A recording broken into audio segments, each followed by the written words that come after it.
नारायण नारायण। प्रिय भक्तों, मेरे YouTube चैनल हिंदू भक्ति में आपका स्वागत है। आज मैं आपको गुप्त नवरात्रि के दूसरे दिन महाविद्या माँ तारा देवी की कथा सुनाने जा रही हूँ, जो इस प्रकार है। गुप्त नवरात्रि के दूसरे दिन महाविद्या तारा देवी की पूजा अर्चना की जाती है। माँ तारा देवी को शमशान की देवी कहा जाता है। साथ ही यह भी माना जाता है कि वो मुक्ति देने वाली देवी हैं। बौद्ध धर्म में भी माँ तारा की पूजा अर्चना को बहुत महत्व दिया जाता है। मान्यता है कि भगवान बुद्ध ने भी माँ तारा की आराधना की थी, और यही नहीं, गुरु वशिष्ठ ने भी पूर्णता प्राप्त करने के लिए माँ तारा की आराधना की थी। पौराणिक कथाओं के अनुसार माँ तारा देवी की उत्पत्ति उस समय हुई थी जब समुद्र मंथन से जब विष निकला तो उसे भगवान शिव ने ग्रहण किया था। विष ग्रहण करने के बाद भगवान शिव के शरीर में अत्यधिक जलन और पीड़ा होने लगी थी। भगवान शिव को पीड़ा से मुक्त करने के लिए मां काली ने दूसरा स्वरूप धारण किया और भगवान शिव को स्तनपान कराया, जिसके बाद उनके शरीर की जलन शांत हुई थी। तारा देवी मां काली का ही दूसरा स्वरूप हैं।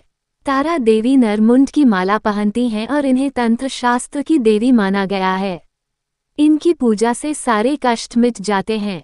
तारा देवी के भी 3 रूप हैं, उग्र तारा, एक जटा और नील सरस। माँ तारा देवी की कथा। माँ तारा देवी की उत्पत्ति से जुड़ी एक और पौराणिक कथा प्रचलित है, जिसके अनुसार माँ तारा देवी का जन्म मेरु पर्वत के पश्चिम भाग में चोलना नदी के किनारे पर हुआ था। हयग्रीव नाम के एक दैत्य का वध करने हेतु माँ महाकाली ने नील वर्ण धारण किया था। महाकाल संहिता के अनुसार चैत्र शुक्ल अष्टमी को देवी तारा प्रकट हुई थी, इसलिए ये तिथि तारा अष्टमी कहलाती हैं और चैत्र शुक्ल नवमी की रात्रि को तारा रात्रि कहा जाता है।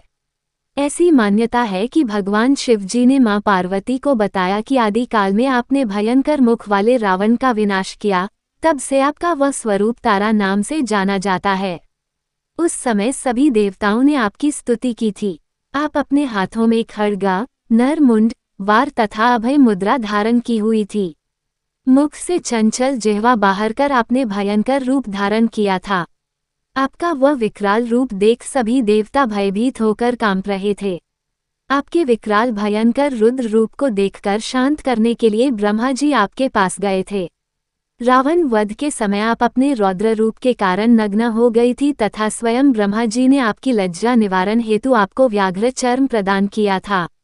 इसी रूप में देवी लंबोदरी के नाम से विख्यात हुई। तारा रहस्य तंत्र के अनुसार भगवान राम निमित्त मात्र ही थे। वास्तव में भगवान राम की विध्वंसक शक्ति देवी तारा ही थी, जिन्होंने लंकापति रावण का वध किया था। माँ तारा की पूजा का महत्व। माँ तारा को उग्र तारा भी कहा जाता है। माँ अपना उग्र रूप रखकर अपने भक्तों के कष्टों को दूर करती हैं और अपने भक्तों को मोक्ष देती है। माँ तारा की पूजा से काम, क्रोध, मोह और लोभ से मुक्ति मिलती है। हमें उम्मीद है हमारे द्वारा दी गई जानकारी आपको पसंद आई होगी। अगर आपको ये जानकारी पसंद आई है तो चैनल को सब्सक्राइब, लाइक और शेयर जरूर करें। ऐसे ही व्रत कथा जानकारी के लिए जुड़े रहे मेरे YouTube चैनल हिंदू भक्ति के साथ।